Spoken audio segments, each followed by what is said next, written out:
In today's video, I'm going to teach you how to create a newsletter with ActiveCampaign. We'll walk through each step together, ensuring that you're set up for success. So let's dive in.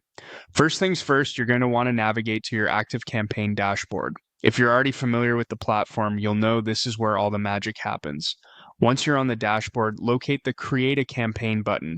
This is your starting point where you begin crafting your newsletter. Click on Create a Campaign again to initiate this process.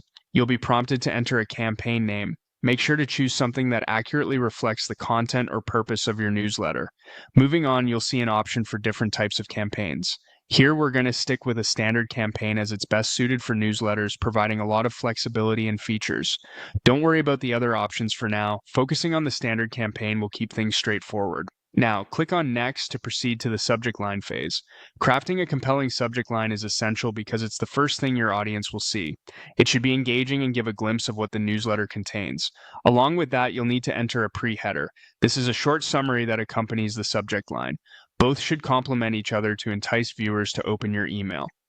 Next, input the sender's name and email address to ensure your recipients recognize who the newsletter is coming from. This step adds a layer of trust and authenticity to your communication. Following this, you'll have the opportunity to create your newsletter using ActiveCampaign's email designer. This tool is perfect for customizing and making your newsletter visually appealing. If aesthetics matter to you, take some time to explore the design options available. Here in the designer section, find and select a newsletter layout that strikes your fancy.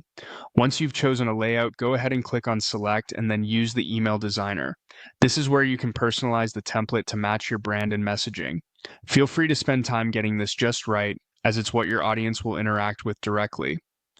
When you're satisfied with the design, click Next again. The following steps are about logistics, which includes selecting your distribution list. Double check you've got your audience set up correctly to avoid any mix-up. Scheduling is also a crucial component. Decide when you want your newsletter to be sent out to maximize engagement. Before we wrap up, make sure the tracking and automation features are set up properly. These tools provide insights into how your newsletter performs. Finally, you're almost there. Confirm all the necessary details, such as your business address, and opt to archive this campaign if needed. When everything looks good, you have 2 clicks left. Send now. This double confirmation ensures there's no unintentional sending happening. And there you have it. Hit finish to complete the process. You're all set. By following these steps, you should have successfully created and sent a newsletter using ActiveCampaign. Thanks for watching, and happy emailing.